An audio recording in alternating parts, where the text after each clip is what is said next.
Voilà, je laisse la parole à Stéphanie et à tout à l'heure. Merci. Ouais. Vous êtes prêts?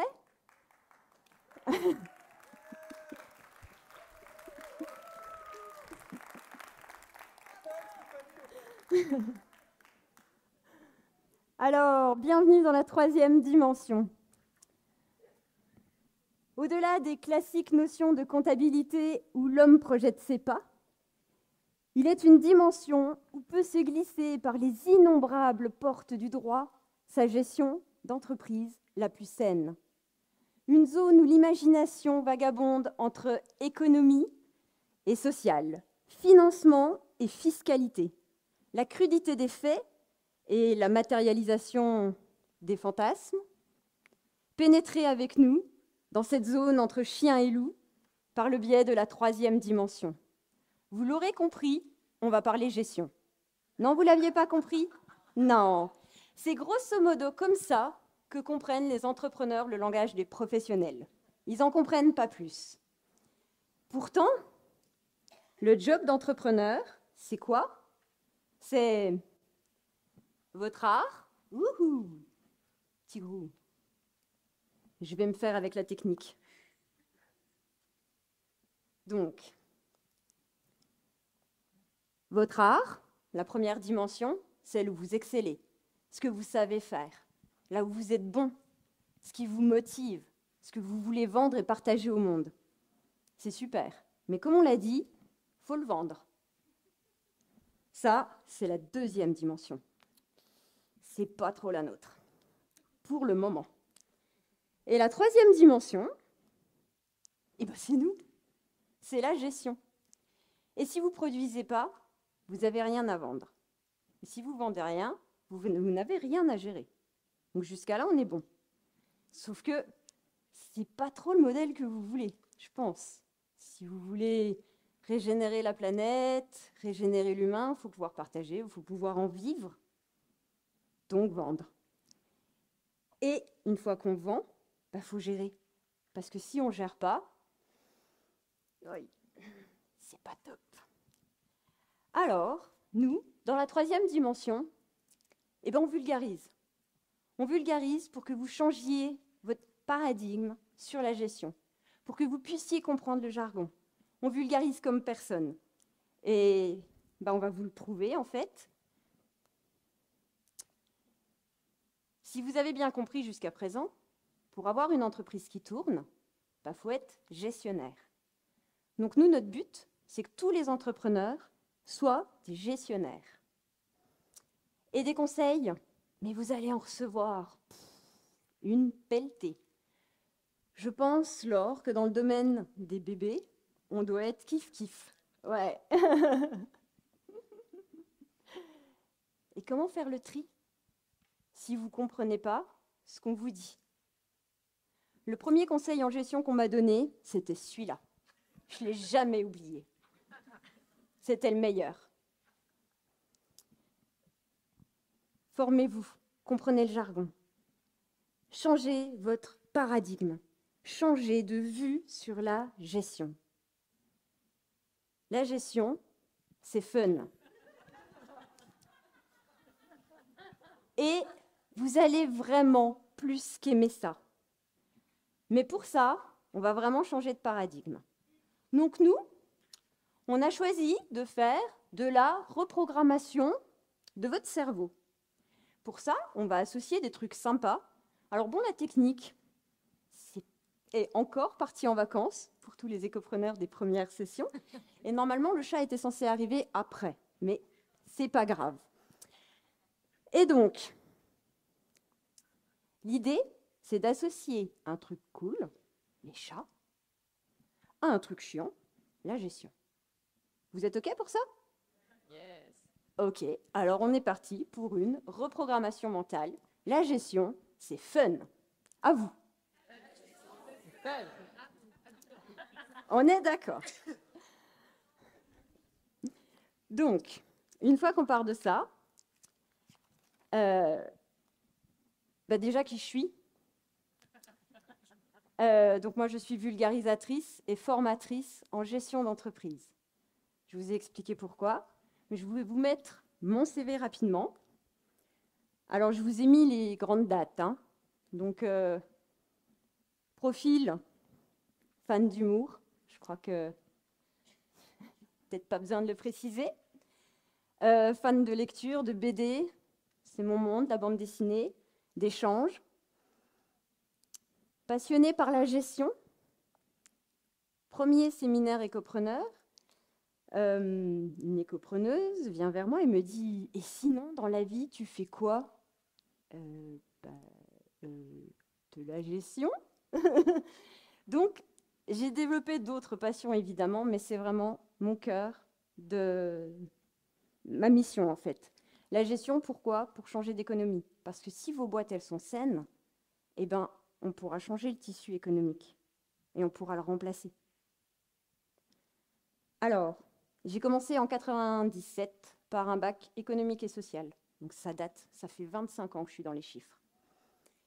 Après, j'ai fait un DEUG administratif, économique et social, toujours l'économie. Après, j'ai fait une maîtrise des sciences et techniques comptables et financières. Celle-là, je ne vous l'ai pas mise parce que ça s'appelle une MSTCF et je n'ai pas assumé la MST à l'écrit, j'avoue. C'est... Daniel, j'avoue. Je compatis, moi j'ai pas assumé par écrit la MST. Et j'ai fini en 2013 par un diplôme d'expertise comptable. Pendant ce temps, j'ai eu une expérience professionnelle, j'ai été auditrice. La mise en place des 35 heures en 2001, c'est moi. Alors pas partout et c'est pas de ma faute, entendons-nous bien. Mais il y avait déjà l'humain là au milieu, puisque quand on dit à des gens on va vous réduire votre temps de travail, mais on ne vous réduit pas votre salaire. Par contre, vous n'aurez plus d'augmentation pendant au moins les 5 à 10 ans à venir. Derrière, il y a de l'humain. Et ensuite, je suis partie de l'autre côté du miroir, dans l'industrie, pour voir ce que ça donnait d'être conseillé, ce que ça donnait d'avoir, entre guillemets, les mains dans le cambouis, parce qu'en cabinet d'expertise comptable, on est dans les chiffres, mais on n'est pas dans la réalité du terrain. On est des conseillers, on ne fait pas. Donc, je suis partie dans l'industrie pendant un certain temps. Et ensuite, en 2012, je me suis associée avec une consoeur et on a créé un cabinet d'expertise comptable. Et c'est à partir de ce background dont je vais vous parler. Et on va parler création d'entreprise. La création d'entreprise, c'est votre premier acte juridique. Ah, j'ai calmé tout le monde. C'est votre premier acte de gestion. Il est super important. C'est le premier. C'est toujours important un premier. Premier baiser, imaginez tout ce que vous voulez, c'est important. Donc, comment est-ce qu'on immatricule une boîte?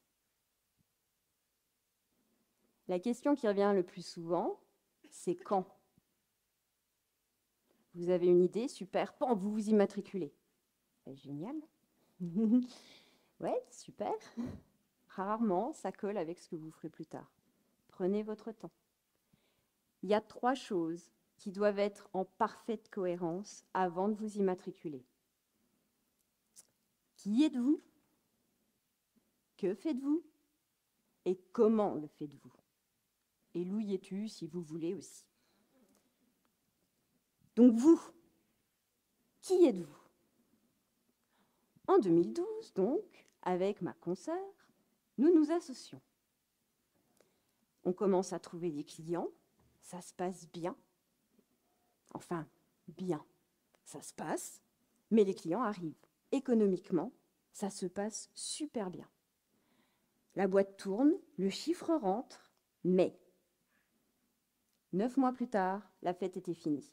Je lui revendais mes parts, notre association était terminée et notre amitié aussi. On n'était pas partis sur les mêmes valeurs. On n'était pas en adéquation. Et ça ne peut pas fonctionner très longtemps si vous n'êtes pas en cohérence. Il faut vraiment que vous soyez en cohérence. Ça fait partie des premiers modules des écopreneurs. C'est pas du vent, c'est du concret. Parce que derrière, moi, j'ai revendu une boîte. J'y ai laissé des plumes, j'y ai laissé de l'énergie et j'y ai laissé une amitié. Partez de vous. Qui êtes-vous? Quelles sont vos valeurs? Qu'est-ce qui est important pour vous? À partir de là, chat échaudé, crin loup froide, je me suis méfiée. Donc, j'ai monté mon petit cabinet toute seule, en entreprise individuelle, EI, pour les intimes. Et j'ai fait mon petit bonhomme de chemin, j'ai embauché, j'ai développé, c'était chouette.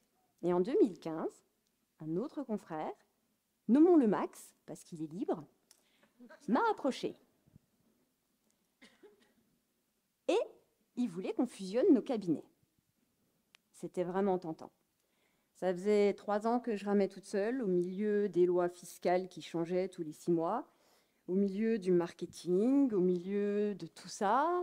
S'associer, ça veut dire mutualiser des compétences, mutualiser tout ce qui est administratif, les petites broutilles, le secrétariat, etc. C'était vraiment tentant. OK. Les valeurs étaient communes. Il s'appelle Max, il est libre, moi aussi. Tout va bien.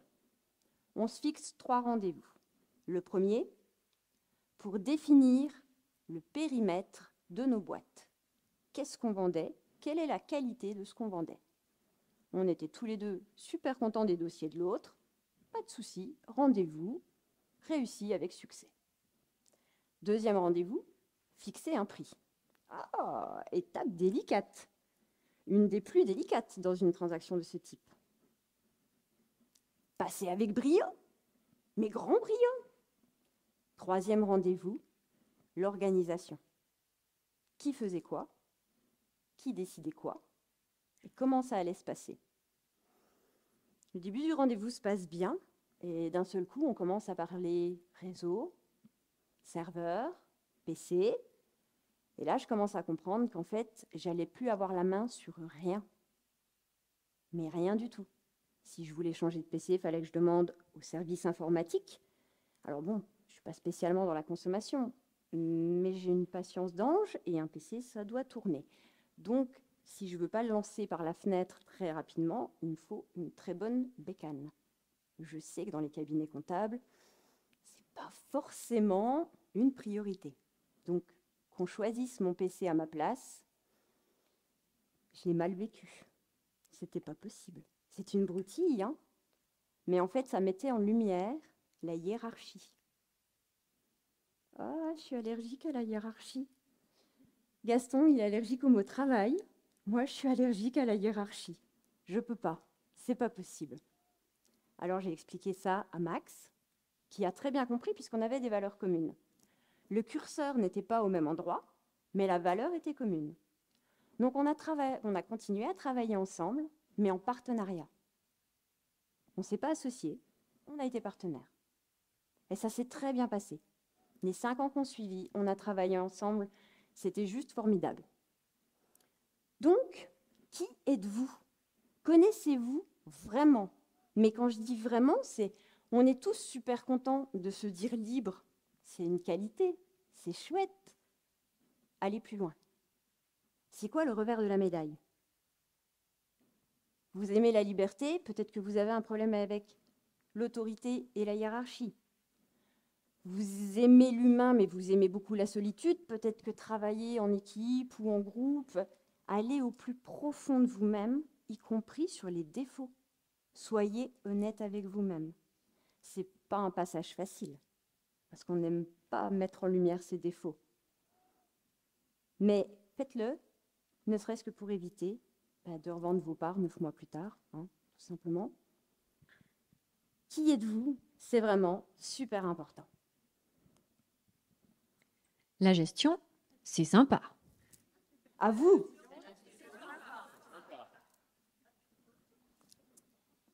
Le projet.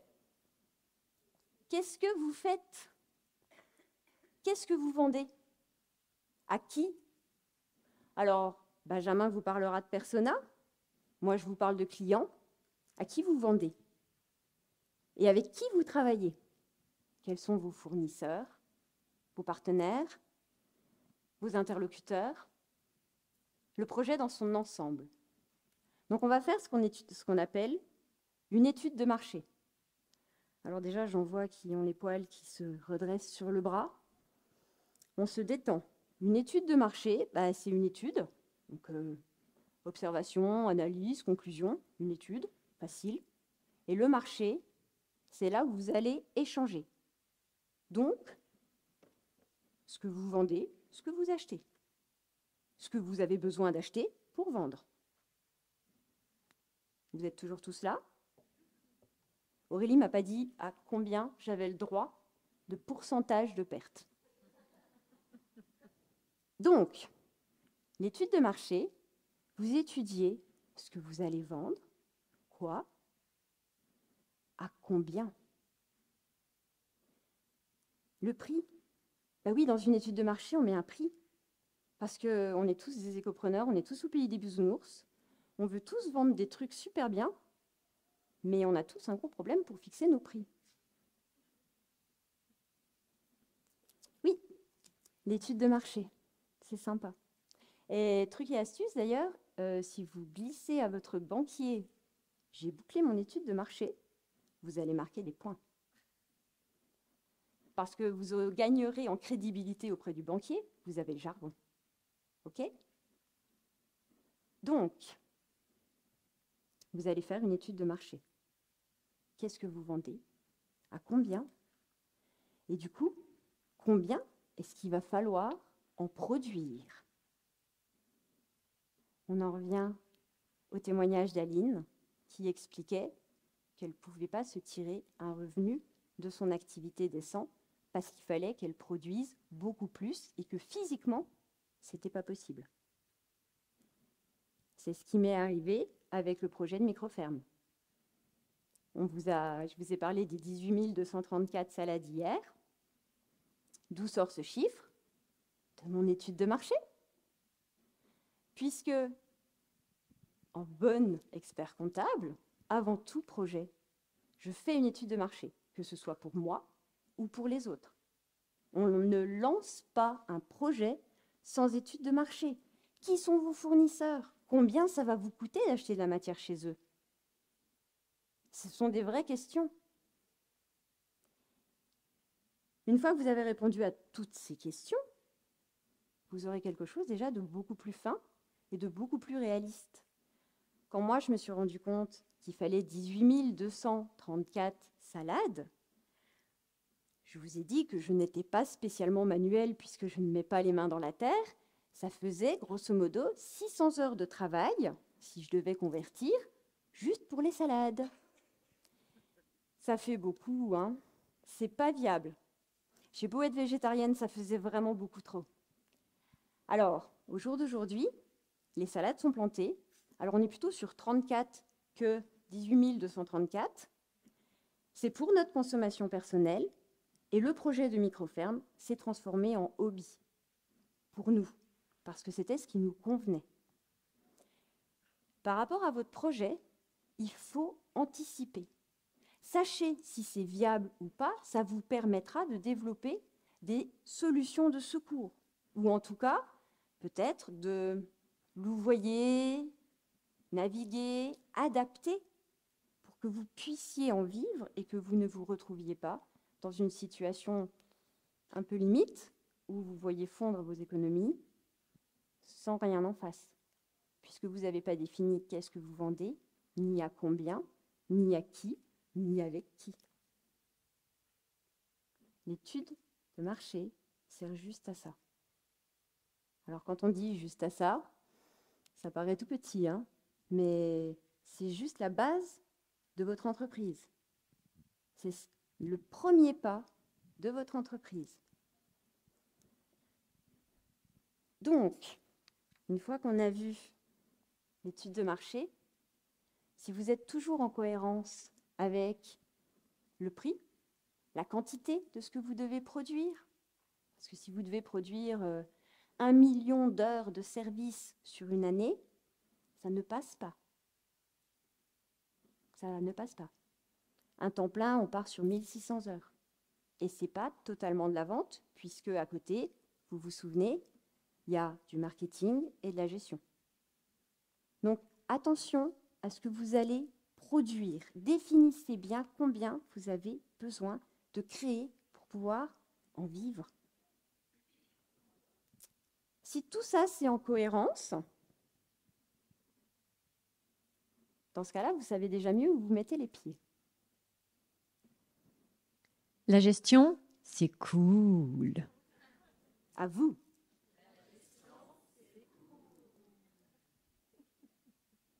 Alors, le nerf de la guerre. Téléphone disait argent trop cher, trop grand, la vie n'a pas de prix. Ouais, c'est vrai. Mais vos fournisseurs, ils en ont un. Et ils vivent pas d'amour et d'eau fraîche, vos fournisseurs. Ils ont besoin d'être payés. Donc, comment vous faites ça? D'où vient l'argent? Comment vous vous financez? Et il y a 3 choses à financer qui sont primordiales, toutes les 3. S'il y en a une qui ne va pas, le projet est à revoir. La première, c'est vous. Comment vous vous financez? Comment vous vivez? Parce que l'amour et l'eau fraîche, c'est sympa, mais ce n'est pas très nutritif. Il faut voir ça sur à peu près 6 mois, 1 an. Parce que le temps qu'une boîte se lance, globalement, le temps d'avoir les premiers clients, que les premiers clients payent, voyez large. Okay? Et en sachant que les premiers clients, ce n'est pas vous qui vont payer, c'est les charges. Donc voyez large. 6 mois, c'est pour moi un minimum. 1 an, moi je suis côté fourmi, donc moi je fais ma petite année. Voilà. Est-ce que vous êtes cigale, est-ce que vous êtes fourmi? Ça va parler à chacun. Oui. À partir du fait que tu n'aies plus de revenus, que tu puisses vivre sans, dès l'instant que tu quittes ton travail ou tu n'as plus Pôle emploi, ou il faut que tu aies des réserves pour ce temps-là, en fait. Ça, moi, je l'ai appris en 2012, toujours avec mon ex-compteur. On était toutes jeunes experts comptables. Le prévisionnel, il était bouclé, mais aux petits oignons. On était, mais tip-top. J'avais prévu pour vivre, merci Pôle emploi. D'ailleurs, parenthèse, vous êtes des créateurs, certains sont inscrits à Pôle emploi.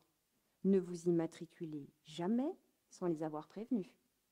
Vous perdriez un certain nombre d'aides qui sont très précieuses lors de la création d'entreprise. Prévenez tous vos interlocuteurs que vous allez vous immatriculer. Que ce soit Pôle emploi, que ce soit... vous les prévenez tous. Parce que certains vous diront alors, capital ou maintien des indemnités? Et c'est là qu'on choisit, ce n'est pas une fois qu'on est immatriculé. Tout ça, c'est des choses qui se mesurent, qui se pèsent et sous-pèsent. Mais du coup, comment allez-vous vivre pendant le temps du lancement de votre boîte? Donc moi, en 2012, j'avais compté ce dont on avait pile besoin. Ouais, c'était sans compter que les enfants étaient scolarisés pour la première fois, puisqu'avant ils étaient petits, sans compter que la chaudière fissure le ballon d'eau, sans compter que la voiture lâche, sans compter que, etc., etc. Les économies ont fondu comme neige au soleil, parce que j'avais prévu beaucoup trop juste. Ne soyez pas chiche par rapport à ça. Alors après, Aurélie dirait peut-être, ça met la pression et ça pousse à être focus, certes, certes, peut-être. Moi, en bonne gestionnaire, je préfère anticiper, je préfère mettre de côté comme une fourmi.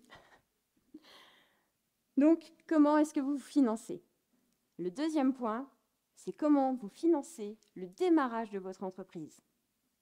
Sa création, ses statuts, Si c'est une société, son capital, son stock. Et oui, ça se finance un stock, puisqu'on le paye tout de suite et qu'il y en a beaucoup, puisque c'est un stock. Et ça, oublier de financer son stock, c'est une énorme erreur de gestion, dans le sens où après, en règle générale, on est en découvert bancaire, donc derrière, il y a des agios, des commissions de financement, de plus forts découverts, etc., etc. Je ne vais pas vous faire la liste, je n'ai pas le temps, mais vous comprenez l'idée. Donc, comment vous financez le début? Et là, on en revient à l'étude de marché. De quoi aviez-vous besoin? Tout se boucle, tout doit être en cohérence. Vous, le projet, la trésorerie. Et enfin, la troisième chose que vous devez financer, c'est le démarrage de votre boîte. C'est bien, vous l'avez créée, elle est là, elle est chouette. Mais les premiers mois, les premiers loyers, les premières charges, comment vous les payez? Avec quoi? Toujours en partant du postulat que l'eau et l'amour ne suffisent pas. Est-ce que vous êtes toujours en cohérence dans ce projet? Et une fois que vous avez tout ça, alors là, vous pouvez vous immatriculer. Et là, vous faites votre premier acte de gestion. La gestion, c'est chouette. À vous. Alors, c'est quoi la gestion? C'est juste la somme de vos décisions. On en est là quand même, hein? La somme de vos décisions. C'est que ça, la gestion. Donc, qu'est-ce que vous allez décider? Alors, Aurélie et Ben m'ont donné quand même un challenge assez extraordinaire puisqu'ils m'ont laissé 1 heure pour vous parler création, gestion, questions-réponses, tout ça en commençant avec 8 minutes de retard. Hi, c'est Garci mort, on va être dans les temps. Et tout ça grâce à Vidéogag. Ouais. Parce que grâce à Vidéogag, je sais qu'on ne monte pas sur un skate, sur une rampe d'escalier, pour terminer dans une piscine grande comme ça. Eh bien, on va faire pareil. On va faire le best-of des 8 pires erreurs fatales aux entrepreneurs. Vous êtes prêts pour le best-of des erreurs? Allez, c'est parti. La pire, la plus fatale, celle-là, elle est vraiment, passez-moi le langage, mais foireuse. Le résultat, c'est qu'on ferme, hein. C'est rédhibitoire. On ne confond pas chiffre d'affaires et revenus. Je vais être un peu plus imagée. On ne confond pas chiffre d'affaires et revenus. Le chiffre d'affaires, je vais vous faire un petit dessin. J'ai fait les beaux-arts fut un temps dans une autre vie. Alors le problème des autres vies, c'est qu'on les oublie.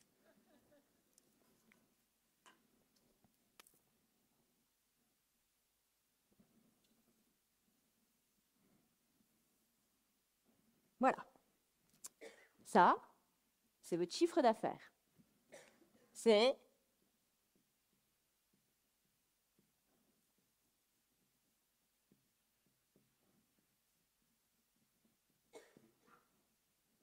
j'ai fait les beaux-arts et de la calligraphie. Et le pire, c'est que c'est vrai, j'ai fait de la calligraphie. C'est tout ce qui rentre. Le chiffre d'affaires, c'est tout ce qui rentre. Mais, il y a un truc sympa, ou pas,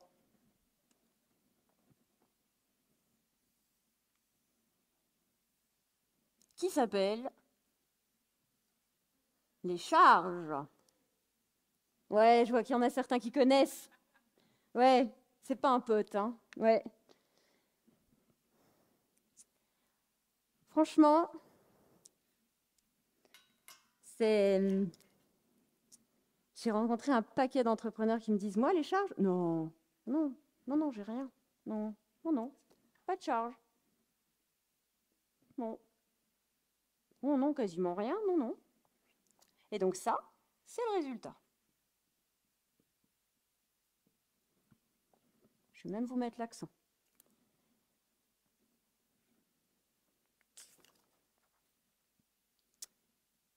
Est-ce que vous voyez le concept? Est-ce que vous voyez que ce n'est pas tout à fait la même chose? Stéphanie, tu peux nous donner quelques exemples de charges pour que ce soit bien clair, s'il te plaît? Ah, bah, je vais même faire mieux.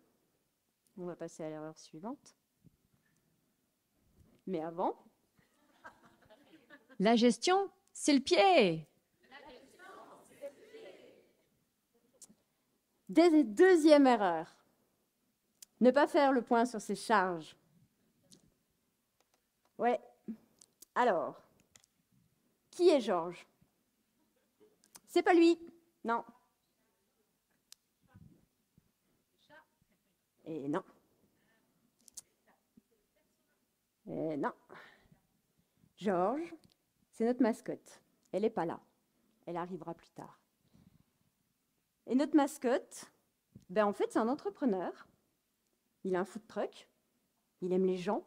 Il aime rire. Il aime cuisiner. Il aime l'échange. Bref, un mec comme vous et moi. Et ce qu'il déteste le plus, je vous le donne en mille. La gestion, on est bien d'accord. Bon, ben résultat, Georges, il ne fait pas le point sur ses charges.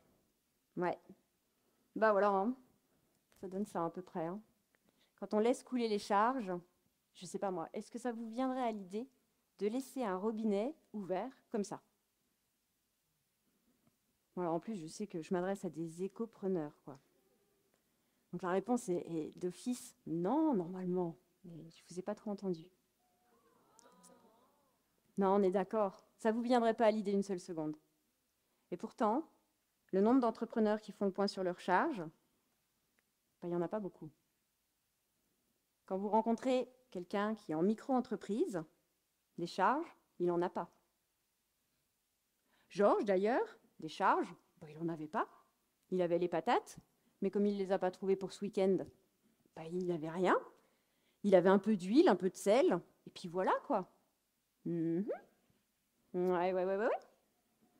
Alors, qu'est-ce que c'est que ça?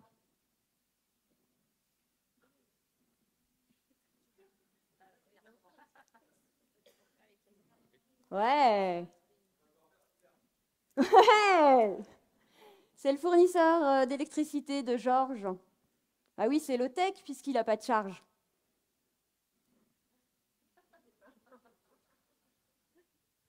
Vous voyez où je veux en venir? L'électricité de vos PC, le carburant du food truck de Georges, l'assurance du food truck. Toutes ces petites choses-là qu'on paye une fois par an de temps en temps, mais qu'on oublie, et qui pourtant sont bien là, qui font bien partie des charges. Alors pour ça, je vais faire un peu de jargon. On a deux types de charges. On a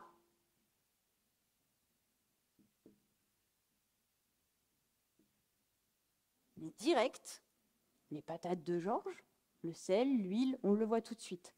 Si vous en manque, vous ne pouvez pas livrer. Il manque des pommes de terre à Georges, il n'est pas là. Il n'a pas pu livrer. On n'a pas mangé de frites ce week-end.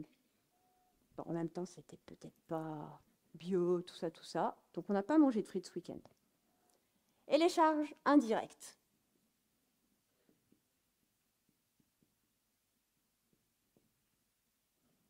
Celles-là, vous n'en avez pas spécialement besoin pour livrer, mais vous en avez besoin pour travailler.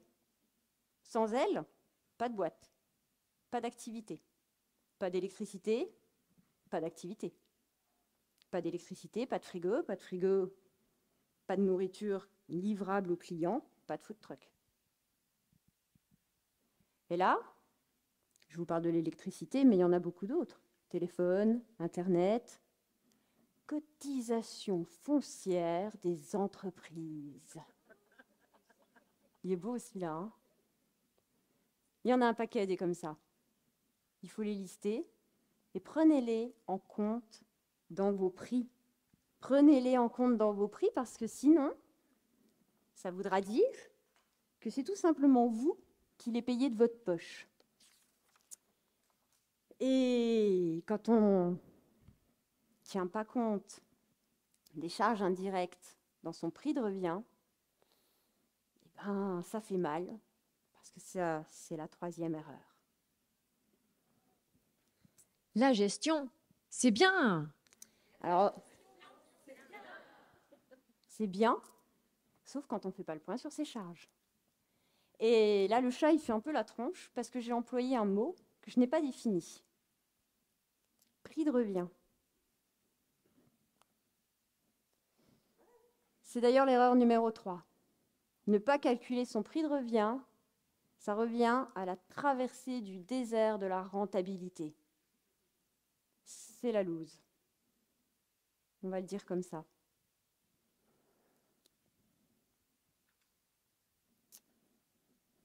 Alors, qu'est-ce que c'est que le prix de revient? On pourrait être tenté de dire « Reviens le prix, reviens !» Mais non, non, c'est pas ça. Non, non, c'est pas ça du tout. Non. C'est ce que n'a pas calculé Georges. Je vous présente Georges. Bonjour, Georges. Et Georges, il est à poil parce qu'il n'a pas calculé son prix de revient.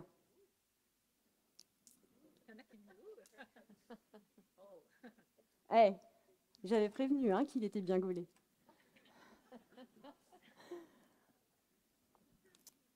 Qu'est-ce que c'est qu'un prix de revient? Combien ça vous coûte de bosser? Rien de plus. Combien ça vous coûte de bosser? La fameuse CFE, cotisation foncière des entreprises. Dit avec une petite voix comme ça, tout de suite, c'est sexy. L'électricité, tout ça, ça vous coûte combien? Si vous y étiez tranquille, assis dans votre jardin en permaculture, vous gagneriez combien à ne pas travailler? Donc, on part des charges. Et vous êtes focus sur les charges? Elles sont là. OK? On les compte toutes. Et à partir de ça, là, on se dit combien de produits on va vendre là-dessus. J'ai dépensé tout ça, et du coup, je vais vendre quoi avec ça? Parce que le prix de revient, en comptabilité, on est un petit peu joueur, on aime bien les maths, alors du coup, on le calcule à l'unité. C'est vachement plus drôle. Donc, sur un service, un bien, un produit, une heure, peu importe, quel est votre coût de revient? Combien ça vous coûte de travailler? Et donc on prend toutes les charges et on va les diviser par le nombre de produits, services, heures, peu importe. Ça vous donne un chiffre. Georges, son chiffre, c'était 5,50 € pour un food truck, entre les pommes de terre, l'électricité, la cotisation foncière des entreprises. Il en avait pour 5,50 €, grosso modo, par menu. Au début, quand il nous en a parlé, le menu, il voulait le faire à 6 €. Oh, ça fait 50 centimes de marge. Il va falloir qu'il en vende un paquet pour pouvoir se tirer un SMIC. Voilà. Donc Georges, il est à poil parce qu'il n'est pas au SMIC, il n'a pas calculé son prix de revient. Vous ne pouvez jamais, au grand jamais, et s'il y a une prière à l'univers que je peux faire, c'est au grand jamais ne vendez en dessous de votre prix de revient. Sinon, vous êtes à rincer et plus qu'à poil. On est d'accord? Est-ce qu'il y a des questions sur le prix de revient?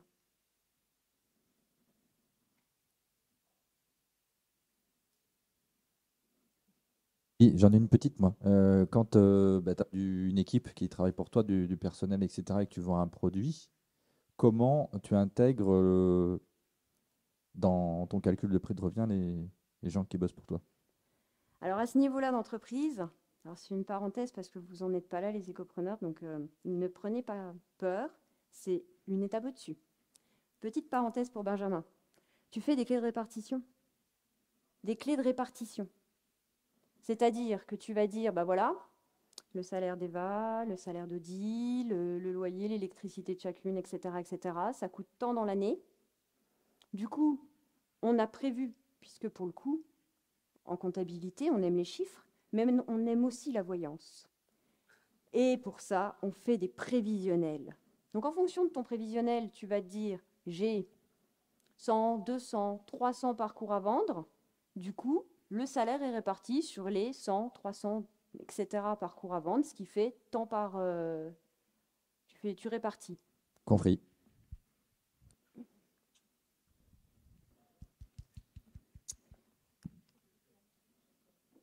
Laurent. Ouais. C'est pour que les gens du fond entendent. T'as pas envie de dire bonjour au micro? Donne-moi ça, Sophie. Juste, petite question supplémentaire par rapport Vous ne voyez pas à... beaucoup d'ici, pardon. Il manque pas encore une petite déduction sur le schéma là-bas? Il n'y a pas une fiscalité qui arrive a posteriori aussi, qu'il faut prévoir et anticiper? Tu veux pas me spoiler mon truc non plus? Ah non, je sais pas, je dis ça comme ça. Prochain coup, Ah, c'était prévu. prochain coup tu trop. viendras me voir à l'avance, je te montrerai les slides, et ça se passera bien. C'est une proposition? Tu vois ça avec Cyril?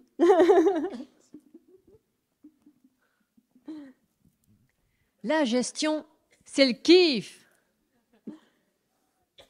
Alors, qu'est-ce qui pique le plus qu'un cactus?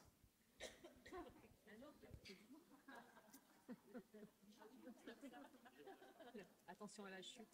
Vas-y Laurent, fais-toi plaisir. Ah mais si, c'est maintenant qu'il faut le dire. Trop facile. Oubliez ses cotisations sociales. Ça pique. Et on pense à Georges qui est à poil en plus.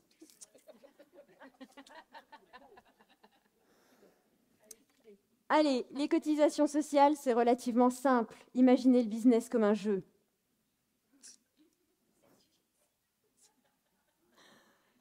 C'était même pas une vanne. C'était ma seule pas vanne. Imaginez le business comme un jeu. Les règles sont fixées à l'avance. C'est fixé à l'avance. Vous n'inventez rien. Vous savez que si vous êtes en micro, tous les mois ou tous les trimestres, vous avez un pourcentage. Alors en fonction, je ne vais pas détailler parce que... voilà. Quand vous êtes assimilé salarié, donc souvent SAS, c'est super facile, vous avez une fiche de paye. C'est tous les mois. Ça, on a tendance à les gérer à peu près, et encore. Par contre, les TNS, les travailleurs non salariés, alors, c'est tous les autres. Ceux qui ne sont pas salariés, ceux qui ne sont pas assimilés salariés, bref, tous les autres. Ceux qui sont en libéraux, en SARL, etc. Enfin, SARL, je mettrai une petite guillemets parce qu'il y a une petite subtilité, mais grosso modo. Et bien eux, en fait, c'est une provision. Et une fois qu'ils ont leur résultat final, on fait une régularisation. Je vous ai dit que dans la comptabilité et la finance, on aimait la voyance, mais le fisc et l'URSSAF, ce n'est pas leur tasse de thé, mais pas du tout. Donc, tous les ans, il faut leur donner vos chiffres. Et ils recalculent les cotisations à partir de ces chiffres. Alors des fois, c'est Noël. Petite pensée pour toi. Et on se retrouve à avoir des cotisations qui nous sont rendues. C'est pas Noël tous les ans, hein. Et à côté de ça, des fois, même la majorité du temps, il va falloir qu'on redonne des sous. Sauf que ces sous-là, bien souvent, on les a dépensés. Ils sont partis ailleurs, dans des formations.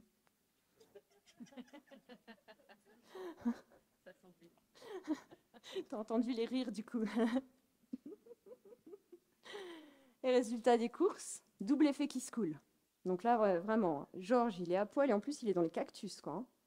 C'est-à-dire qu'on n'a pas payé et en plus, on n'a pas la trésor pour payer. Ça pique. Mais ça pique vraiment. Le tout, c'est de bien connaître les règles. Vous connaissez le statut dans lequel vous signez.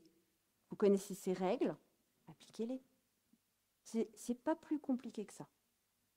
OK? Allez, vous le faites tout seul cette fois?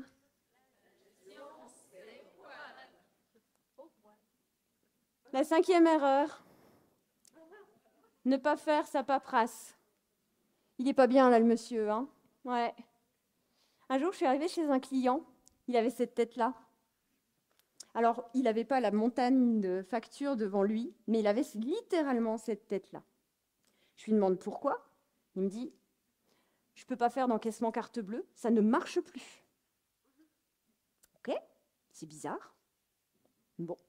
En même temps, moi, je ne suis pas informaticienne et comme vous avez pu voir, la technique, ce n'est pas trop mon truc, hein, puisque tous mes slides sont complets et qu'il n'y a aucun dynamisme qui n'a marché. Donc, je n'allais pas m'en occuper. Par contre, il avait une pile à peu près similaire à ça sur le côté de son bureau. Ça, par contre, ça, c'est mon job. Donc, j'ai commencé à regarder. Qu'est-ce que j'ai trouvé? Pire, la relance de la facture. Ça justifiait peut-être le pourquoi du comment il n'avait pas payé et ça avait juste été coupé. Pas de bras, pas de chocolat, pas de ligne, pas d'encaissement. Ça, c'était tout simple, hein. Donc, vraiment, la paperasse, au final, c'est plus dangereux de ne pas la faire que de la faire. Est-ce qu'il y a des personnes qui ont une phobie littérale pour les araignées? Ces personnes peuvent fermer les yeux, s'il vous plaît?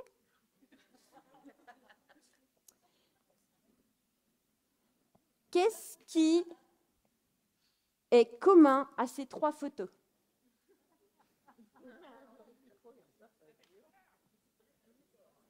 Ouais. C'est que ça génère exactement la même émotion. Et cette émotion, c'est la peur. Sauf que, dans le slide précédent, dans l'enveloppe des impôts, il y avait en fait le code d'accès du portail. Vous entendez les fous rires dans la salle? Ouais. Le fameux code qui n'est valable qu'une certaine durée, entre 10 à 15 jours. Et que si on rate, il faut faire une demande, redemander encore. En gros, je vous la fais courte, il faut refaire une procédure. Donc en fait, ne pas ouvrir son courrier génère plus de travail que d'ouvrir son courrier. Donc n'ayez pas peur et faites la paperasse.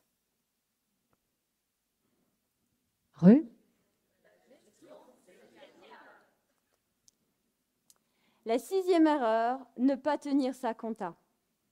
Lui non plus, il n'est pas bien comme monsieur, hein. Ouais. Ça aurait pu être Georges quand le fisc lui a demandé sa compta quand il était en micro. Ah, j'ai entendu des « hein ». Oui, oui. Ouais. Tout le monde pense qu'en micro, c'est allégé. Ouais, c'est allégé, il n'y a pas de souci, c'est allégé. Il n'y a pas de bilan, en effet. Mais il y a quand même une petite comptabilité obligatoire. Un journal de vente, un journal d'achat. C'est obligatoire, ça fait partie des règles. Les fameuses règles qui vous sont fixées quand vous signez à l'avance. Donc, tenez votre compta. Vous n'avez pas les compétences, il y a des professionnels qui sont là, qui peuvent vous soutenir. Mais la comptabilité, elle est obligatoire. Et d'ailleurs, si Georges ne tient pas sa comptabilité, comment est-ce qu'il peut faire le point sur ses charges? Ça sert à ça, une comptabilité. Ce n'est pas un but en soi, c'est un outil. C'est juste un outil. Et c'est un outil tellement puissant que le fisc et l'URSSAF l'utilisent pour faire leurs calculs. C'est juste un outil. Est-ce que vous détestez la grelinette? C'est un outil, c'est neutre. C'est pareil pour la comptabilité. C'est un outil. Ni plus, ni moins. Alors, je sais que la comptabilité, ça fait mal. Alors, je vous ai mis un chameau, parce que ça fait partie des mots de l'entrepreneur, la comptabilité. Mais je vous promets que c'est sympa aussi. Vraiment. Si, si. Alors, avec moi, la compta, c'est sympa. On est bien. 7e erreur. Ne pas faire les déclarations obligatoires. Ah, ça saoule. Hein. Tous les trimestres, tous les mois, les CERFA. En plus, c'est timé, c'est tous les temps de chaque mois, etc. Ça saoule. Mais quand on reçoit les lettres de relance parce qu'on ne l'a pas fait, ça fait mal aux dents. Parce qu'il y a des intérêts de retard, des majorations, des pénalités, etc., etc. Et que si vous voulez les faire sauter, il faut refaire une procédure pour demander. Gagnez du temps. Faites votre paperasse, faites vos obligations et votre compta. À vous. On y Vous est. êtes bon, vous êtes super bon. On y est là. La gestion, c'est épatant, ça commence à monter, on est d'accord. Ouais, tu sens la conviction, Stéphanie, là? La programmation a fait effet. Attends, on va le refaire, peut-être qu'il y aura plus de conviction. On est bien là. Alors c'est épatant quand on oublie de calculer son prix de revient, ses cotisations, etc., etc. Mais sinon, c'est juste génial. La dernière erreur, celle-là, elle m'a fait mal. Celle-là, elle m'a piqué. Elle m'a piqué fort. Elle m'a coûté mon cabinet d'audit, elle m'a coûté mon cabinet d'expertise, elle m'a coûté mes cours à la fac, mon diplôme d'herboristerie. Elle m'a coûté très cher. Une entreprise, c'est avant tout un entrepreneur. Si vous n'allez pas bien, votre entreprise ne peut pas aller bien. C'est une réalité. J'ai 25 ans d'analyse d'entreprise et de monde de chiffres derrière moi pour vous le dire. Je ne connais pas d'entreprise dont les dirigeants vont mal, qui vont bien. Ou alors ils ont un super staff derrière. Mais en tout cas, dans les petites entreprises, votre état d'esprit, c'est globalement la pluie et le beau temps. Prenez soin de vous.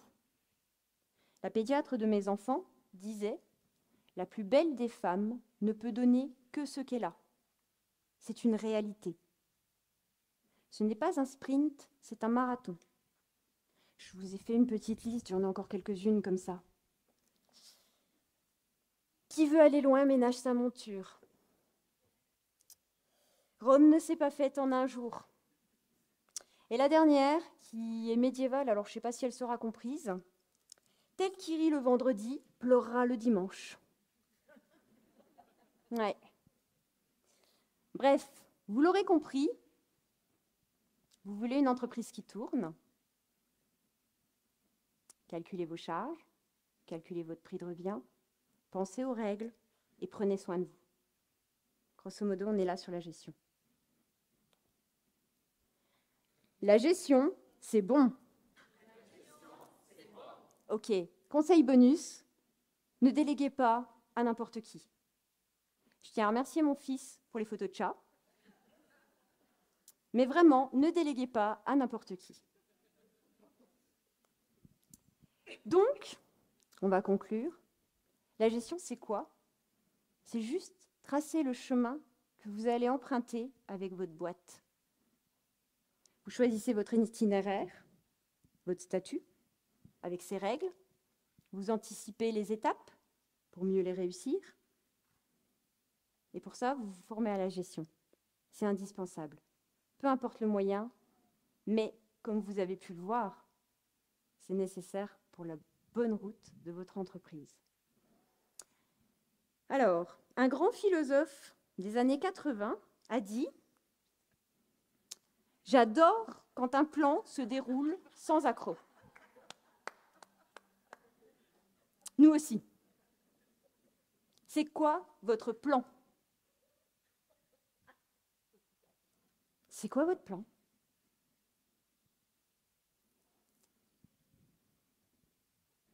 Sur ces bonnes paroles de c'est quoi votre plan, j'ai terminé ma présentation et je vous remercie pour votre presque attention et nous espérons vous avoir fait presque aimer la gestion. Et du coup, merci. Si vous avez des questions.